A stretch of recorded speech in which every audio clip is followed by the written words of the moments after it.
como jornalista, eu sempre gostei de uma boa história, né? E eu aprendi com o Tony Marlon, que eu não sei onde ele está mais, se ele já foi embora, está lá fora, tomando café, acalmando, que contar a história também é um direito, né? Você tem que ter o direito a contar a sua história. Eu acho que essa pesquisa coloca um pouco esse direito em pauta.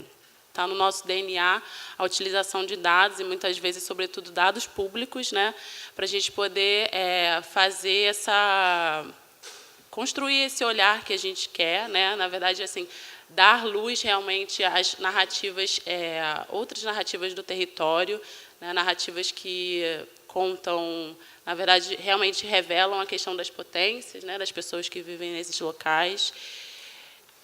E essa questão da narrativa é uma coisa que realmente assim me toca muito, né? Que é muito importante assim dentro do fazer, dentro do meu fazer, dentro da Talab e dentro da rede Umuna, né? E assim pensando como eu me entendi como sujeito político dentro desse território, né? Estava pensando, fazendo uma referência com relação ao que foi mostrado com relação aos momentos, né, as conexões que são feitas e tal. Então, eu acho que eu estou ali num campo meio que eu tive um mentor e tive um contato com uma organização, né. Eu comecei a fazer teatro, né, e, na verdade, eu tive um contato com o teatro do oprimido. E aí, a partir do teatro do oprimido, né, eu comecei a pensar também essa questão de como, a partir da cultura, a partir do fazer do teatro, eu conseguia pensar, por exemplo, construção de políticas públicas, né? Então, tem, por exemplo, uma das técnicas, né, do teatro do oprimido é o teatro legislativo. Então, como, a partir da apresentação e da intervenção do público, a gente consegue pensar as nossas vivências e os nossos valores e construir políticas públicas. Minha militância e meu ativismo vem nessa relação de reivindicar meus direitos e os direitos dos outros jovens que não conseguem chegar nesse campo e nesse espaço. Mas também levando toda essa trajetória para dentro da comunidade, dentro da periferia, e dizer assim, olha, você também é jovem, você também tem direito e você também pode chegar lá. Da mesma forma que eu cheguei. Então, me dê a mão aqui, vamos junto, para você conhecer aquele espaço. Por mais que ele seja, por mais que ele lhe exclua, você tem que estar lá dentro, para você poder saber o que é que está acontecendo, para você entender como é essa lógica machista, branca e racista que existe dentro desse sistema, sabe? E daí todo essa caminhada de conselhos, movimentos e fóruns também, né, que foi me abrindo, e aí hoje eu estou nesse campo, no meio político, né, nesse marco assim, de até ser conhecida como a conselheira, porque eu cheguei a participar de novos conselhos no estado de Pernambuco, assim, até de cultura eu cheguei a participar, só para saber como era estabelecida a política, né, dentro. Era para eu ter um conhecimento de saber como é que aquilo ali estava andando. Não era nem para estar ali por estar ali, mas eu queria saber como era que cada conselheiro, e se tinha pessoas negras participando dos conselhos, que esse a nossa grande pauta, né? Quantos jovens negros estão participando de conselho de juventude, do conselho de igualdade, do conselho de cultura, por exemplo, para discutir a cultura pernambucana lá dentro e levar suas demandas da periferia à coordenação e ao Estado também, né? A minha perspectiva também, enquanto pesquisadora, para além da atuação enquanto advogada, é uma perspectiva muito interseccional de tudo que eu me relaciono e do que eu estou envolvida. Então, é pensando o gênero, e aí as várias perspectivas, orientação sexual, classe, raça. E tem uma coisa que diz muito sobre mim e diz muito também sobre o Maria Filipa e o projeto que a gente representa hoje, que é o Solta Minha Mãe, que é uma fala da Audre Lorde, que fala, enquanto alguma mulher for prisioneira, eu não serei livre, né? E aí a gente pauta muito a questão do empreendedorismo social, como na outra mesa já havia falado, mas a gente não fala só sobre a questão de negócio. O empreendedorismo social é uma forma de, como posso dizer, de fazer o corre, né? Então, esses jovens eles não conseguem se encaixar nesse mercado que não aceita sua cor de pele, não aceita seu cabelo, não aceita sua orientação sexual, e aí acaba que tem que fazer o corre. E aí esse corre hoje tem nome, né, que é empreendedorismo social, mas a gente sabe que esse corre já acontece desde sempre, né? Hoje a gente está com um ciclo de oficina chamado Fábrica Cultural. A gente entende que a Ceilândia, por ser essa cidade diversa, cheia de culturas diferentes, né, que se mistura, é um polo muito forte de cultura, mas ainda é um espaço que ainda não é reconhecido, né? As ações culturais dentro de periferia ainda não é reconhecido pelo Estado. Então, a gente entende que a gente precisa fomentar essas ações, seja uma batalha, seja um campeonato de dança.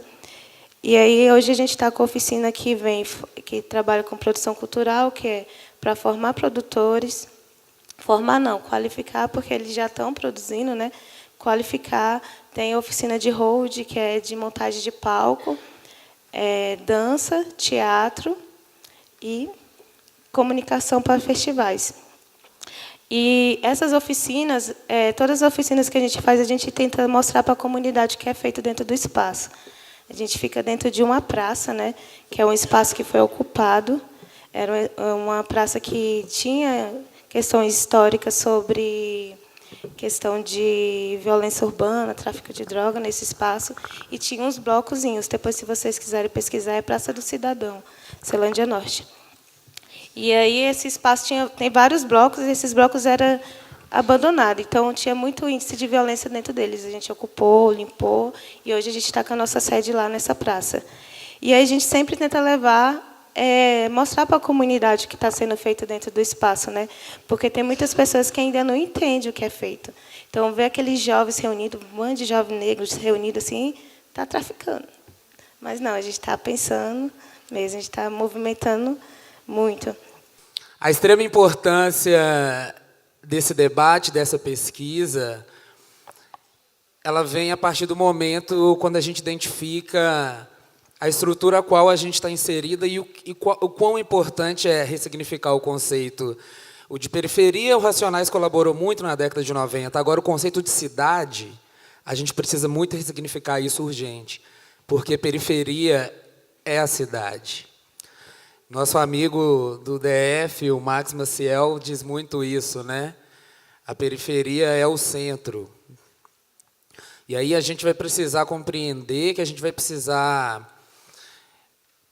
compreender o quão essa lógica colonialista nos faz ainda retroceder e falar de coisas que já deveriam estar superadas a partir do momento que nós temos dados e realidades tão visíveis e tão significativas, mas que nós ainda no Brasil não reconhecemos, como, por exemplo, quando a gente fala da periferia, a periferia ser o centro, e esses agentes, enquanto protagonistas, ocuparem espaços políticos de transformação, como, por exemplo, as mulheres negras ou os jovens negros que vivem e sofrem um juvenicídio na América Latina como um todo, um genocídio, como no Brasil. E aí a gente vai precisar, além de ressignificar o conceito de cidade, assumir a violência que o Estado produz e a que nós estamos inseridos, para a gente poder seguir. Ter esses corpos negros, jovens, se reconhecendo só enquanto jovens da periferia, é o lugar comum. E aí esse é o lugar que a gente vai precisar romper, afirmar essa identidade e romper com essas barreiras invisíveis.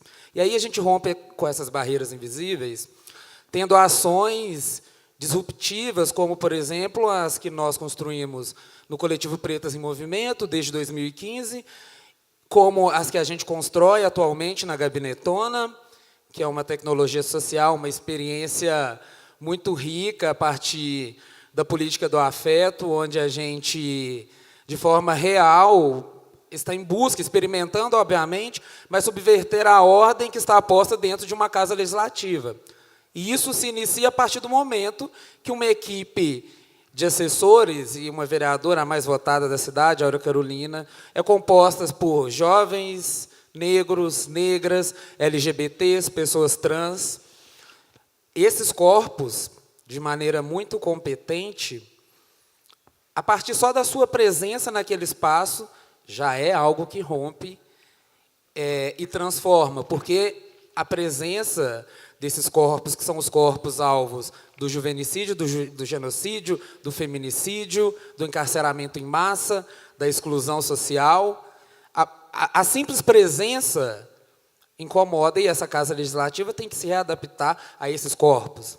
É preciso a gente entender e discutir política, a gente não pode realmente entrar na onda de que política não se discute, né? Porque assim, isso realmente tem uma intenção de fazer com que a gente não entenda os mecanismos, entendam as regras e, de alguma forma, não possamos pensar estratégias para poder fazer com que essas regras façam com que a gente não esteja nesses espaços, né? Então, para a gente é muito importante essa questão. Então, a gente tem muito essa questão com relação a reconhecer a importância de a gente pesquisar e entender, né, como é que essa sistemática da política e das regras eleitorais afetam as mulheres negras que decidem se lançar numa corrida eleitoral, né, e como, particularmente, cada mudança de regra afeta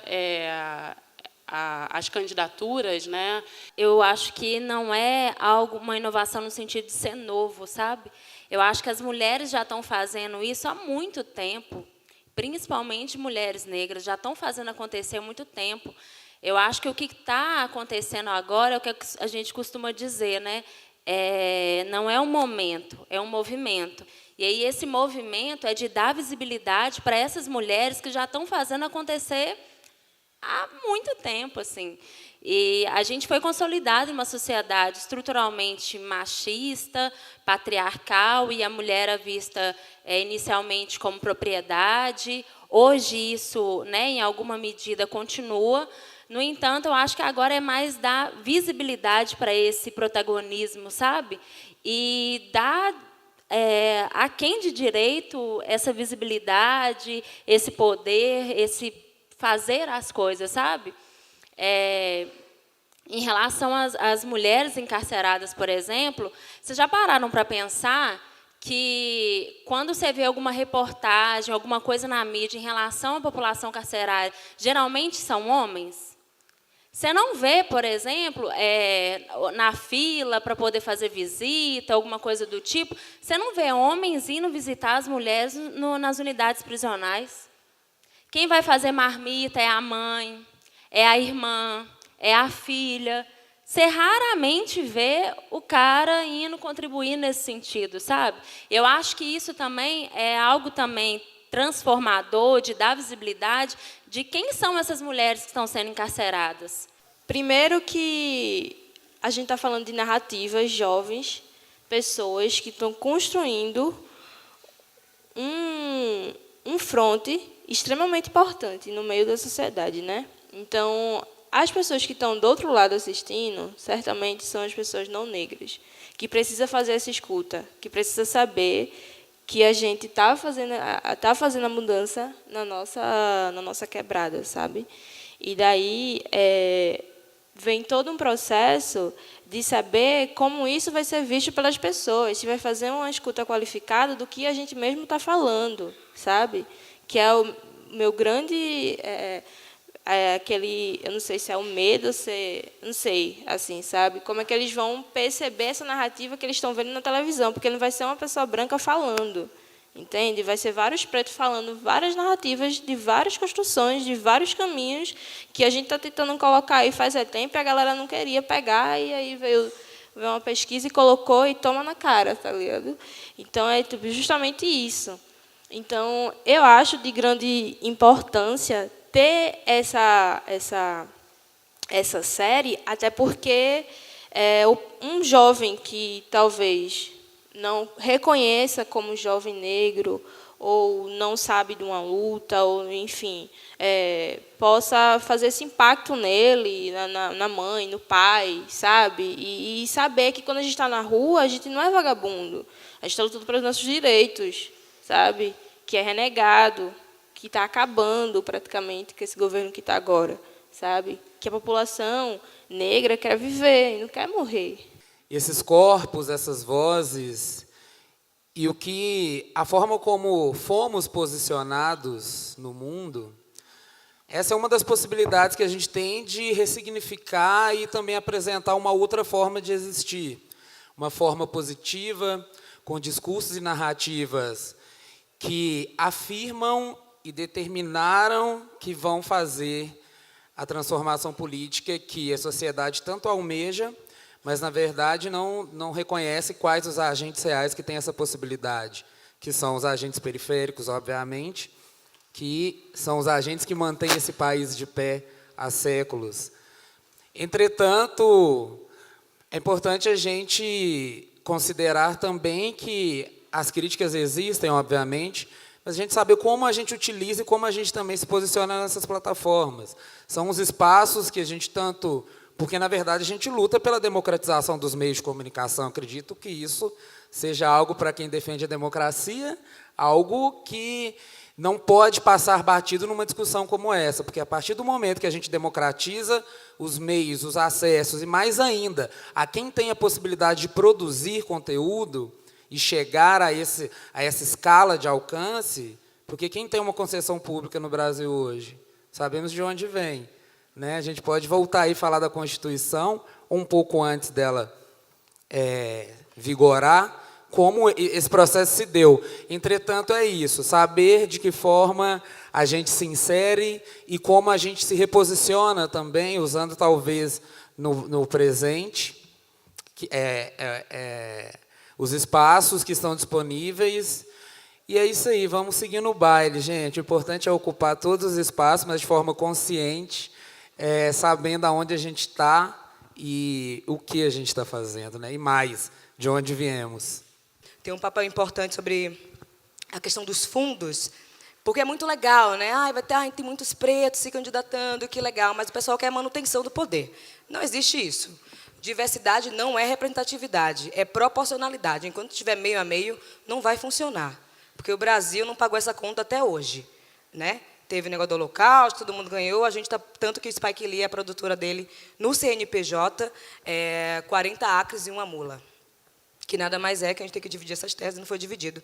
Por isso que o meu trabalho é o tempo todo dizer que eu voto em mulheres negras, e estou fazendo um mapeamento desde o início do ano de candidatas negras, que também é importante ressaltar o discurso, né? Porque nem toda preta e todo preto vai ter um discurso afiado para a população negra e no geral. E Angela Davis fala isso, quando as mulheres negras se movimentam, o mundo todo se movimenta junto. Ninguém vai sair perdendo, e a branquitude precisa falar sobre isso. Então, já respondendo a sua pergunta, será que fazer os brancos entenderem? Então, né, a negritude já tem esse papel de fazer os brancos entenderem há muito tempo. Mas chega um momento, uma linha muito tênue, chamado limite, que a gente estuda 2 vezes mais. Né? Se for para a faculdade, vai citar Bauman, Pierre Levy, Edgar Morin, e todos os teóricos europeus brancos, até para falar de segurança pública. E depois a gente tem que estudar bem a nossa história. Então, a gente está estudando 2 vezes mais. Num país que 77 milhões de brasileiros não têm internet, a gente tem o privilégio de ter um 3G para procurar na internet. Então, não tem que ser responsabilidade o tempo todo nossa. Como é que a gente vai resolver o problema? Que está morrendo é a gente. A gente não chega ao tempo nem de sonhar, nem de resolver problema, porque estão matando a gente antes e a esquerda vai estar fumando charuto, decidindo como vai ser a eleição desse ano. Entendeu? Então, não tem que ser só responsabilidade nossa ter respostas. A gente não tem, porque a gente está se matando. Não adianta ser o tempo todo 2 vezes melhor, como diz o filósofo Paulo Vulgo Mano Brown, porque matam a gente antes. Até porque, quando você falou de segurança, a polícia chega antes das políticas públicas. Enquanto a gente está formulando, às vezes não vai conseguir, quando consegue, faz a mesma coisa que fizeram com Marielle. Porque Freixo sempre fez CPI. Eu não estou dizendo que é para matar Freixo, estou dizendo que Freixo, enquanto homem branco, sempre fez CPI. Marielle entrou na primeira e foi assassinada. Ponto. Sempre jogam para a gente. A branquitude tem que parar de achar que somos o Wiki preta. Estudar cansa e custa. E o retorno não vem. Não somos seus dicionários de pretos. Joga no Google, porque com certeza todo mundo está filmando aqui com o celular. Tem 3G. Então, aproveita esse privilégio de internet. Eu não tenho nem falando de privilégio, aquela coisa toda. Internet. E aprenda a adaptar linguagens. Porque não sou eu que tenho que ficar o tempo todo adaptando linguagem. Aprenda a adaptar vocês também. Porque nunca vai ser uma via de mão dupla. Vai ser, ai, que legal, Monique, não sei o quê. E sobre racismo, no geral, vou fechar com o filósofo Paulo, Mano Brown, que falaram assim, Mano Brown, esse negócio de racismo, tudo mais, tal. Ele todo mundo cobra Pelé. Falaram de Pelé para ele, né? Todo mundo cobra Pelé, né, para falar sobre racismo. Ele tem que cobrar mesmo. Mas, e Zico? Era só isso. Obrigada.